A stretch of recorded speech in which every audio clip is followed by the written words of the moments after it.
Hello everyone, I hope you're doing well. So in this video, we are going to discuss Geeks for Geeks problem of the day, and today's problem is find triplets with zero sum, and it is a basic level problem. So I believe they have introduced a new difficulty level, basic, but if basic is ranked below easy, I still believe that there should be at least an easy level problem because it requires you to have some knowledge. Let us discuss the question directly and we will see what it requires from you. So it says that we have been given an array of integers and we have to find whether there exists a triplet whose sum is equals to 0 or not. If there exists, we have to print 1, otherwise we have to print 0. So the overall time complexity they have mentioned is O of n square. So we will discuss some methods with which it can be solved. So the first very easy method, and that actually makes some assumptions about how a particular data structure works. So first of all, if you are using unordered map in C++, right, and definitely you must be having some equivalent in other languages as well. So unordered map generally has an average access time of O of 1, right? So if you are allowed to do an O of n square loop, right, and let's say you have an array. So this is an array, right? Now let's say there are some elements A, B, C, D, E, F, G, H and I, right? Now let's say you have two pointers which are going to traverse through this whole array. So let's say the pointers are somewhere here at E and F, right?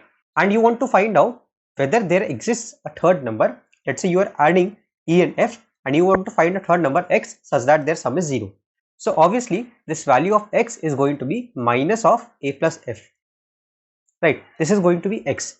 So what you can do is, one way of solving this problem is you can just store all the elements in an unordered map, and whenever you have found two values using these two pointers which will run O of n square time, right, you can take their values and check whether their inverse exists or not. Inverse means their negative, additive inverse, right? So if this inverse exists in the same array, that means the triplet is possible, and you have to check this for all values.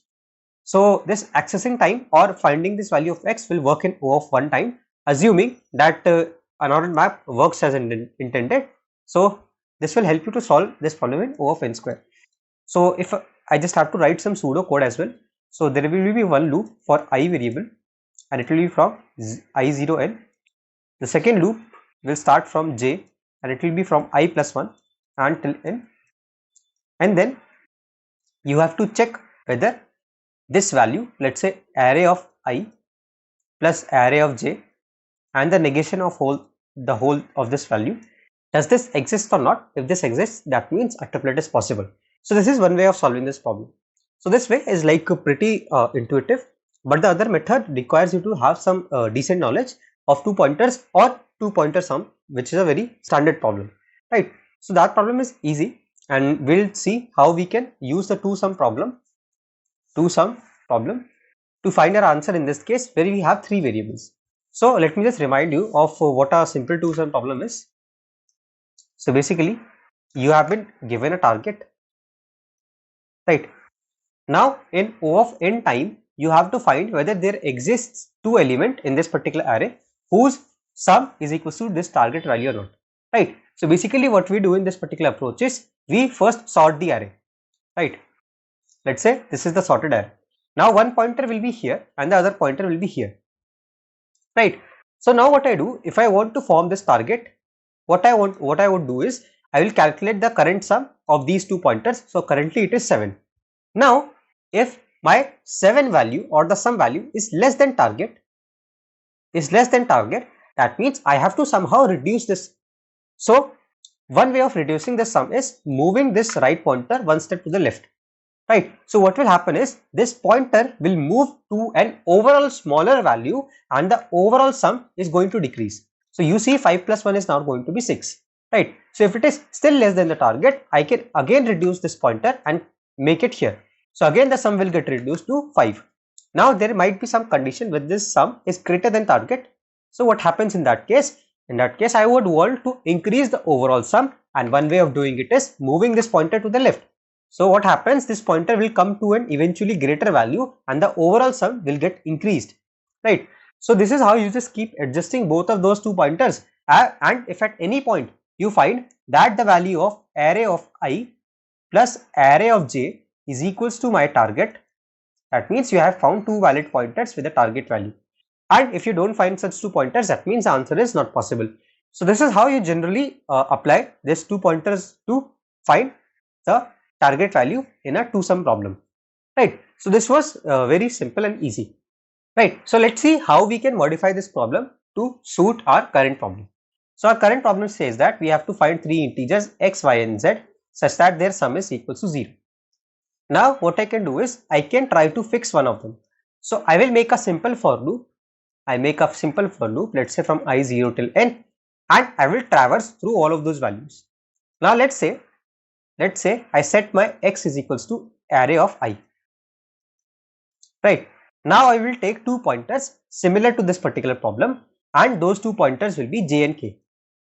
So j will be initialized with 0 and k will be initialized with n minus 1, right? Now I am going to do the same thing that I was doing here, right? So the only difference is now I am going to use x plus array of j plus array of k, right? So if this overall sum is less than 0, that means I want to improve my sum or I want to increase my sum.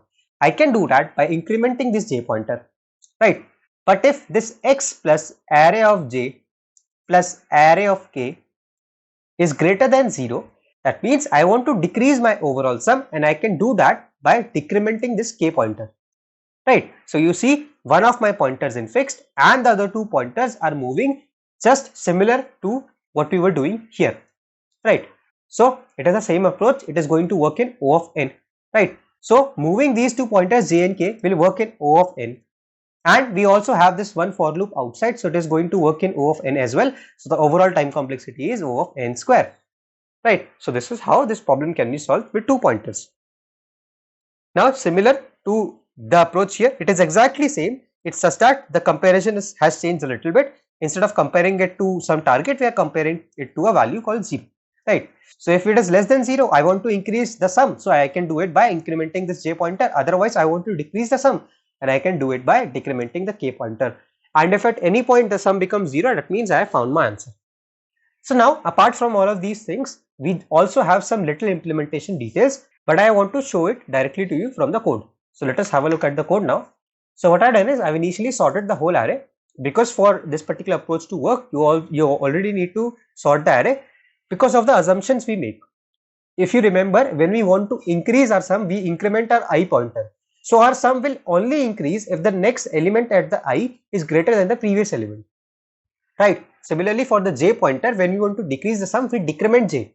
The sum is only going to decrease if the element at j minus 1 is smaller than j. So overall it means that the array should be sorted. That is why it is important for us to sort here. Now what I do is I take a k pointer, so it is going to traverse the whole array, and I take two variables I and j. Now I is initialized with 0 and j is initialized with n minus 1. Now I have done this small little thing. This is something I was talking about the implementation detail.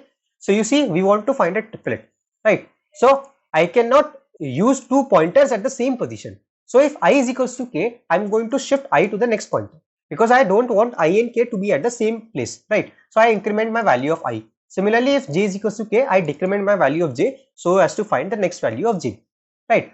So this is something I was talking about, the implementation part, implementation detail, and you will have to take care of this. Now I just run a simple while loop. While I is less than j, I check the sum. If it is greater than 0, I decrement my j pointer. Otherwise, if it is less than 0, I increment my I pointer.